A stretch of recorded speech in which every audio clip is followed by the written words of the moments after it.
Alrighty, what's up guys, and welcome back to my channel. You're watching the daily series of Nwadei MMA. I know I've been gone for a while, but you will see why and what I was up to very soon. As a lot of you guys probably know, I am an aspiring MMA fighter, so part of that deal is to travel and train, and that's what I was doing, and you're gonna see a vlog on that very soon. And you'll also see what I was up to in watching the one championship fights that aired in the UFC for the first time, and you'll see what my immediate thoughts on those were and my initial reaction and all of those good things. I'm gonna make probably 2 or 3 videos out of that trip, so stay tuned. You're gonna get to see me training in Colorado. You're gonna get to see me watching the fights and my reactions. You're gonna see my UFC 288 reactions most likely. I don't know yet if I'm gonna post those individually. If you guys want to see those individually, please let me know, and I'll try and start doing that. But with that being said, guys, we are, man, we're in the thick of it in the UFC right now. We're in mid-year, right? We're in May.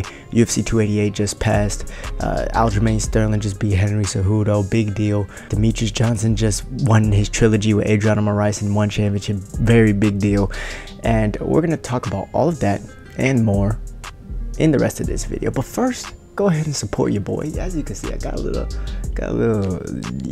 cut, and I'm trying to patch up real quick. So if you are wishing me a speedy recovery, go ahead and drop a like on the video, and you're more than welcome to subscribe so that you don't miss out on all the daily MMA content that we drop here on this channel. But with that being said, let's go ahead and get right into the video.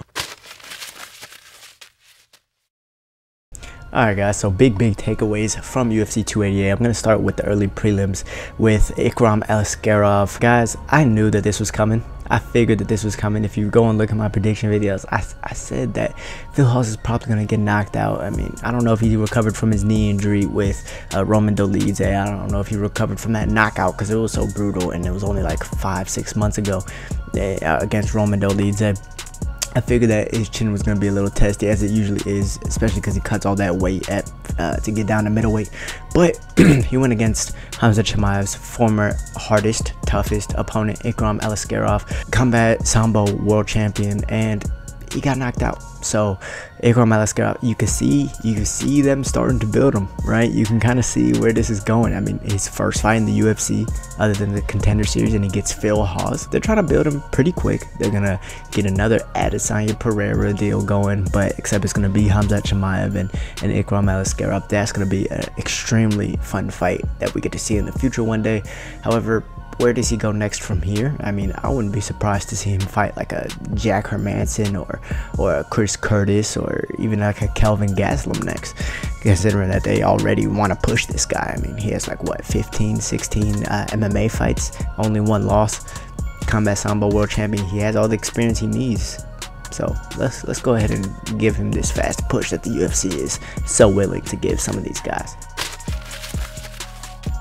Other than that, we had Kennedy Nzechukwu, fellow Nigerian MMA fighter in the light heavyweight division. Guys, he's gonna take it over. I told you about the improvements he was making from fight to fight, and now we just saw this guy pull off this nasty guillotine choke against a guy who is a good offensive wrestler and has good top control in Devin Clark. Devin Clark was trying to get him to the ground.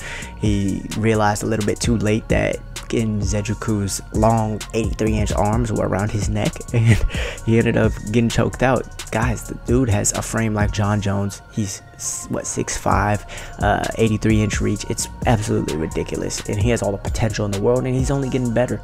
So I want to see him actually fight a top 15 guy now. I think it's about that time.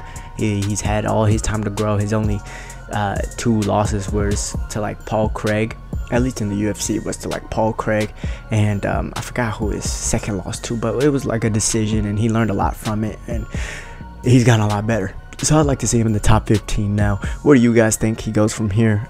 For my Niger boys, y'all let me know what y'all want to see, and how excited are y'all for Kennedy Nzechukwu's next fight?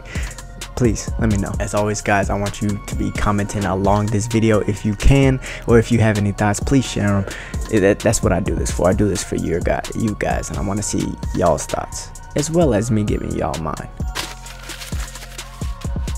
Matt Favola got the first round knockout win over Drew Dober. Guys, yeah, we assumed right in our predictions. Not that I picked the right winner. I actually chose Drew Dober. I thought he makes really good adjustments over the course of a fight, but I figured that Matt Frevola, he finally figured out that first round. He figured it out. He's more defensive in that first round. Like, he tucks his chin a lot better in that first round. He's almost like just ready to scrap in that first round. He's ready for it not to be a 3-round fight, and so that's a very, very big deal. He did use a little bit of grappling, even if it was just very minimal, and I think that helped him to get this knockout victory. But he got a win over Drew Dober, guys. This is a big deal. He just beat number 14 in Drew Dober. He already has a win over Jalen Turner at number 10. Demiris Magulov is in there in the top 15, and he's already decided that he was going to retire. Man, I think we get a fight between Matt Frevola and like a Arman Tsarukyan or even a Mateusz Gamrot. That would be a very fun fight. What do you guys think about that matchup? I'm excited. But as usual, we move on to the main event. Kron Gracie versus Charles Jourdain. Guys, alright, very good performance from Charles Jourdain. Elite strategic moves from him, staying on the outside, getting up from his guard anytime he opened his legs. Clearly only boxing with him, and boxing as he's changing angles and continuing to box, mixing in the uppercuts. It was very high level strategic gameplay there from Charles Jourdain, and he showed a lot to his game. However, the more I watched this fight, the more I took away from Kron. It seemed like he was coming back maybe just for the money, and I hate to kind of say that. I hate to assume what these fighters are fighting for, but everyone fights for a different reason. I think we learn that more and more as we go along in this game, and it seemed like Kron just didn't get any better since his Cub Swanson fight. It seemed like he had no real entries in the striking to get down to the wrestling. It seemed like he was trying to grapple a lot more, but instead of wrestling offensively and trying to get top position, he was okay with accepting the bottom position, which it's really hard to engage with someone if they don't want to engage with you on the bottom. So that's kind of how we saw that fight play out. We didn't see much growth from Kron Gracie. I hope that this was just like a start to him making another run, because it would really be good to see him, now that he got some activity in, start trying to make a run in this featherweight division, stacked featherweight division, and we'll see where he goes from there. But it really didn't look like he got any better from his last fight, and that was kind of disappointing to me. So you guys can go ahead and let me know y'all's thoughts on that. But moving forward, the fight between Movsar Evloev versus Diego Lopez. Guys, Diego Lopez, he's a player in this featherweight division. Now, we saw Evloev do what he does, right? We saw him wrestle. He mainly stayed in the guard and was very defensive from there, but he landed some good shots, and he looked like in the second and third round he was the better striker, even though Diego Lopez was kind of touching him up in the first round. They say first round shows you the better athlete, second round shows you the better technician, and then third round shows you who wants it more, right? That's what they show you. That's kind of the general saying for these kind of fights. Now, Diego Lopez, we got to remember, that was on short notice, so on a full camp, we don't know how that fight might go. But I think that as a UFC debut, to get his first fight against the number 10 ranked fighter in the UFC, I think that is very good experience. He had a very good outing. He caught him in numerous submissions that the guy just did not tap to. Evloev is a tough son of a gun. I want to see that Bryce Mitchell matchup. I really want to see that, just to see if he could really break into that top 5 in that upper echelon of the featherweight division. But I like how he kind of has a truth to his MMA game. Evloev said after that win that he has really good wrestling, but his jiu-jitsu still isn't there. And I think we kind of saw that because he was going against a high-level jiu-jitsu guy, and I think he maybe underrated his ground game a little bit because he was able to survive, for the most part, the joint locks. Probably went out of there with some ligament damage in his arm and his knee, because that knee bar at the end was very nasty from Diego Lopez. But overall, I think that Evloev is a player in this featherweight division, and I think that Diego Lopez is also a player. Coming out of Team Lobo, he's their grappling coach. I fucking told you guys. I told you guys that Team Lobo is legitimate. Yair Rodriguez, Alexa Grasso, Irina Aldana trains out of there as well. Diego Lopez. Fuck. They have some talent coming out of that gym. Mexican MMA is on the rise. Next up, Yan Xiaonan looked absolutely ridiculous against Jessica Andrade. Kept her on the outside. Andrade was trying to bang the whole time. Ended up eating a nasty right hand that put her down. And Yan Xiaonan ended up finishing her. And it was, God, it was just picture perfect from Yan Xiaonan. That's exactly what she needed to do. Andrade doesn't seem like she's making too many adjustments to her game, which you want to see growth in between every single fight, and it doesn't look like she's doing that. It looks like she's coming out there and fighting the same way she usually does, which is at a high level. But the game's only getting more and more high level. You got to keep improving with the game, otherwise you're gonna get left behind, kind of how she's doing now with Yan Xiaonan and with Erin Blanchfield last fight. But Yan Xiaonan, man, I want to see her versus Zhang Weili, but two people from China with title implications, maybe they wait on that one. Maybe they let Zhang Weili fight someone else and then have Yan Xiaonan fight for the title. Or it's China versus China. Who's the best in China? Both of them are extreme stars in China's, and so maybe we get that fight. That's an exciting fight for me. What do you guys want to see in that strawweight division? There's a lot of good fights in my opinion. I think that might be the best one that they can make. They've been waiting for a fight. That might be it. And now moving on to the co-main event, guys. Belal Muhammad. I try to tell you guys that this guy's the real deal. I mean, he's, like I said, he stayed on the outside for 5 rounds with Vicente Luque, mixed in the wrestling a little bit. Okay, he was able to stay off the ground with Damian Maia. His wrestling defense is there. His wrestling offense and his grappling is there. He was able to ragdoll Stephen Thompson for 3 or 5 rounds, however long that fight was. And now we see that he was able to pick apart Belal Muhammad.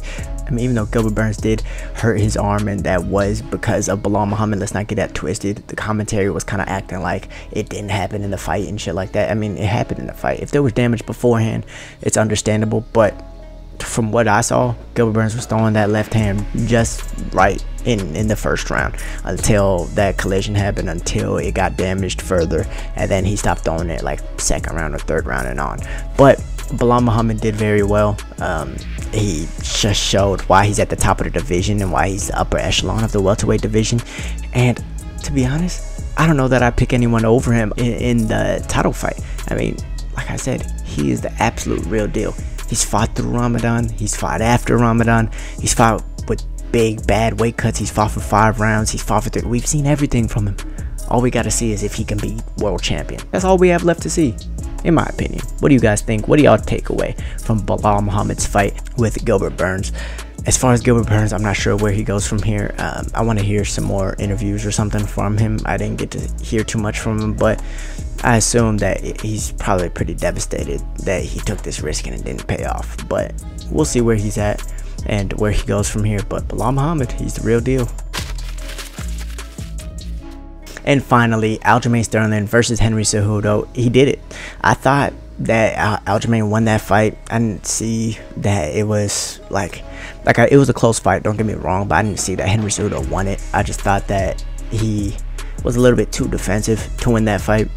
He did good stuff in a lot of Aljamain's takedowns, right? He did good defensively, grappling. For the most part, he did good with defense. Striking wise, I think Aljamain landed a little bit more damaging shots. Henry did have a couple of clean shots in there though, and I think that if he was maybe a little bit taller, would have done more damage to Aljamain. I think that it was hard for him to really get in with the hands, and I thought it took him a while to find his range and his timing, mainly because of the 3 years off of fighting. That's usually what people lose in those 3 years or in that time off. But Aljamain Sterling, Funk Master, his style is funky, man, and he goes for decisions. I mean, he's counting those rounds, guys. If you watch, that's one thing that a lot of people don't like about him. He does kind of play the points and play the rounds, and he kind of plays that game where he's on all fours, and you could really in reality knee him in the head, but he is playing that little game. So that's why a lot of people don't really resonate with him and his style. I think that he's winning and that whatever he's doing is working for him. I still see the same holes that even Henry tried to expose, kicking him to the legs, forcing him to box, and then trying to kick him to the head. I just think it was a little bit harder for Henry to actually force him to box, considering the size difference, and just he wasn't able to really land the hands all too much. in order to really get those big reactions for him to land those kicks with Aljamain like leaning off to the side and whatnot.